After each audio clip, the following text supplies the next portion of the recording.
बिस्मिल्लाहिर्रहमानिर्रहीम, अस्सलाम वालेकुम। Welcome to my channel KD vlogs and welcome to my new video. I am Kiran Hamad और आज की वीडियो में मैं आपके साथ शेयर कर रही हूँ पैटर्न राइटिंग।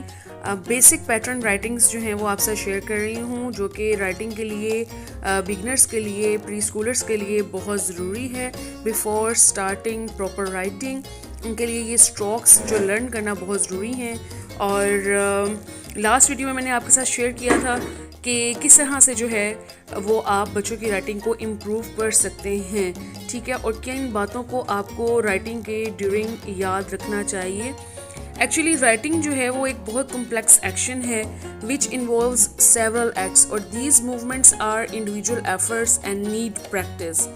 सो बच्चे की जो है वो बेशक ये कंसर्न होता है उसकी management of the instrument of writing, उसकी पेंसिल होल्डिंग कैसी है, इससे सब बेशक कंसर्न होता है, लेकिन उसके लिए हमें क्या क्या जो है वो इम्पॉर्टेंट काम करने चाहिए और क्यों पेंसिल ग्रिप डेवलप करना इतना इम्पॉर्टेंट होता है, ये हम कैसे कर सकते हैं। तो इसके बाद जो अगला स्टेप होता है वो है पैटर्न राइटिंग करवाना।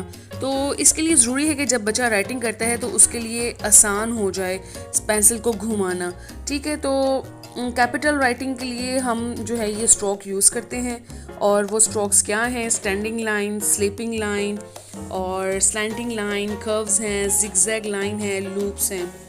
तो ये सब जो हैं ये बेसिक पैटर्न्स हैं जिनको हम इजी टू कॉम्प्लेक्स वे में फॉलो करते हैं, और इन पैटर्न्स को फॉलो करना और करवाना बहुत इजी होता है, जिसमें हम स्टार्ट लेते हैं स्टैंडिंग लाइन और स्लीपिंग लाइन से।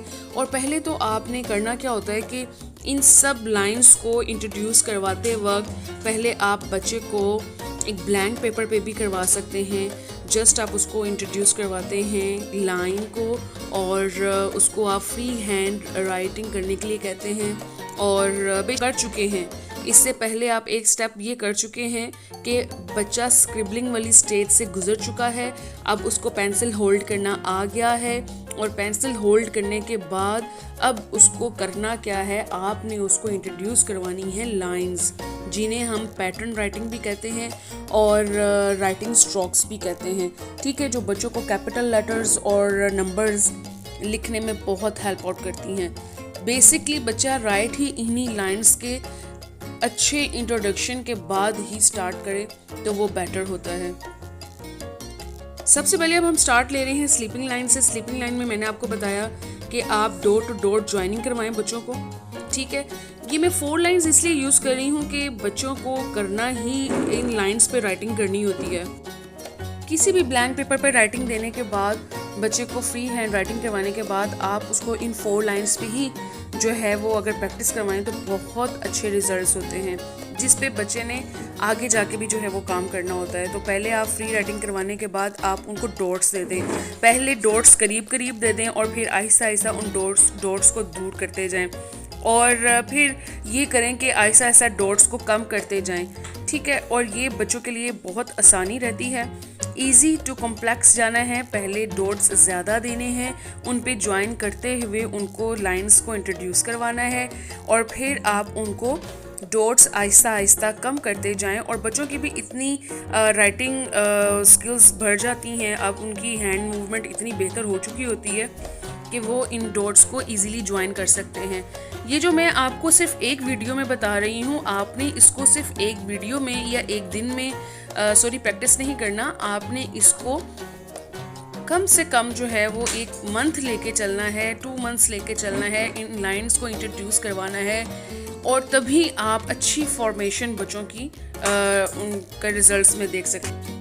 सो बेसिकली स्लीपिंग और स्टैंडिंग लाइंस इंट्रोड्यूस करवाने के बाद आप उनको लेटर्स इंट्रोड्यूस करवा सकते हैं, लेकिन ये उन केसेस में होता है कि जब बच्चे की एज 4 साल 5 साल हो गई है और अभी वो राइटिंग नहीं कर पा रहे हैं, तो फिर आप उनका जब स्टार्ट ले रहे हैं तो आप इन लाइंस को इंट्रोड्यूस करवाते हुए ईजीली उनको अल्फ़ाबेट्स भी इंट्रोड्यूस करवा सकते हैं। इसके साथ साथ जब आपने स्लीपिंग और स्टैंडिंग लाइंस इंट्रोड्यूस करवा दी बच्चों को, तो आप उनको कौन से लेटर्स इंट्रोड्यूस करवा सकते हैं वो मैं अब आपको बताने वाली हूँ।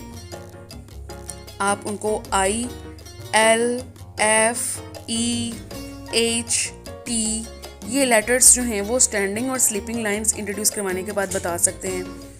ठीक है, क्योंकि ऐसा है कि अगर तो आपका बच्चा अभी तो 3 इयर्स है, 3.5 है, तो अभी तो चले उनका स्टार्ट है बिल्कुल, तो आप लाइंस को अच्छे से टाइम दें, लाइंस की प्रैक्टिस करवाने के लिए बहुत अच्छा टाइम दें।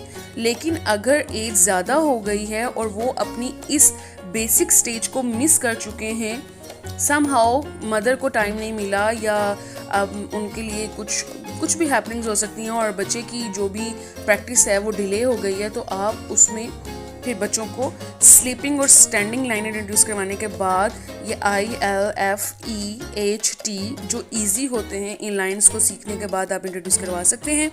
इसी तरह फिर स्लैंटिंग लाइंस आ गई हैं, उनमें आपने क्या करना है कि बच्चों को दोनों तरह की स्लैंटिंग लाइंस इंट्रोड्यूस करवानी है। ठीक है, और ये इंट्रोड्यूस करवाने के बाद आप और मज़ीद लेटर्स भी इंट्रोड्यूस करवा सकते हैं। मैं आपको 2 लेवल के बच्चों के साथ डीलिंग बता रही हूँ। एक वो जिनका बिल्कुल स्टार्ट है, उन्हें आप जस्ट लाइंस ही इंट्रोड्यूस करवाएं। ठीक है, और पहले स्टेप को नहीं भूलना कि पहला स्टेप हमारा क्या था, पेंसिल होल्डिंग। ठीक है, और फिर पेंसिल होल्ड करके जब बच्चा उसको आप मोटिवेट कर चुके होते हैं बैठने के लिए, स्टडी टाइम के लिए, तो उसके बाद आप जब लाइंस इंट्रोड्यूस करवाते हैं, पैटर्न राइटिंग इंट्रोड्यूस करवाते हैं, इन स्ट्रोक्स को इंट्रोड्यूस करवाते हैं, तो फिर उसमें आपने बच्चों को फॉर्मेशन के लिए बहुत सा टाइम देना होता है इस चीज़ की प्रैक्टिस करने के लिए।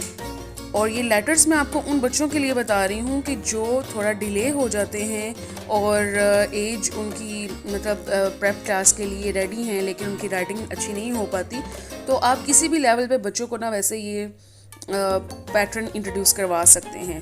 ठीक है, अब ये देखें, स्लांट लाइंस जब बच्चों को इंट्रोड्यूस करवा दी तो उसके बाद AKMNVWXYZ ये लेटर्स आप इंट्रोड्यूस करवा सकते हैं।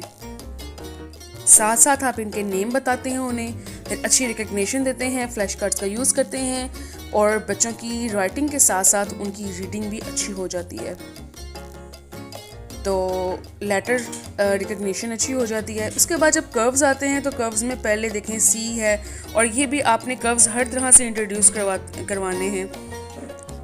ठीक है, और इसकी इतनी आपको एक्टिविटीज़ मिल जाएंगी, बहुत सी एक्टिविटीज़ आपको वर्कशीट की सूरत में बच्चों को प्रोवाइड करनी होती हैं।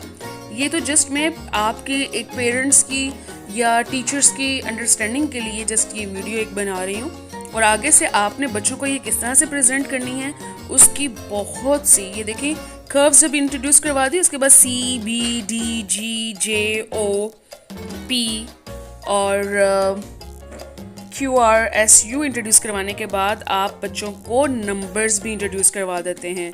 स्टैंडिंग लाइन के साथ 1 है, 2 कर्व के साथ है, 3 की बैली कर्व के साथ है, तो बहुत आसानी रहती है कि आप जब बच्चों को लाइंस इंट्रोड्यूस करवा देते हैं उसके बाद आप नंबर्स भी इंट्रोड्यूस करवा देते हैं। फिर ये हैं जिगजैग लाइंस और लूप्स हैं। लूप्स जो कर्सिव राइटिंग वगैरह सीखते हैं बच्चे, जिनका मतलब डिपेंड करता है हर स्कूल का पैटर्न क्या है, राइटिंग पैटर्न, तो फिर उस हिसाब से जब कर्व्स होने होते हैं तो बच्चों को लूप्स इंट्रोड्यूस करवा दिए जाएं अगर तो उनके लेटर्स ऐसे हों। तो होपफुली आपके लिए ये वीडियो बहुत इंफॉर्मेटिव रहेगी और आपके बच्चों को लर्निंग अच्छी राइटिंग प्रैक्टिस करवाने में, उनकी अच्छी फॉर्मेशन बनाने में ये वीडियो बहुत यूज़फुल रहेगी आपके लिए। अगर आपके लिए वीडियो यूज़फुल है, आपको पसंद आई है, तो लाइक कीजिए, कमेंट सेक्शन में मुझे ज़रूर बताइए। अल्लाह हाफिज़।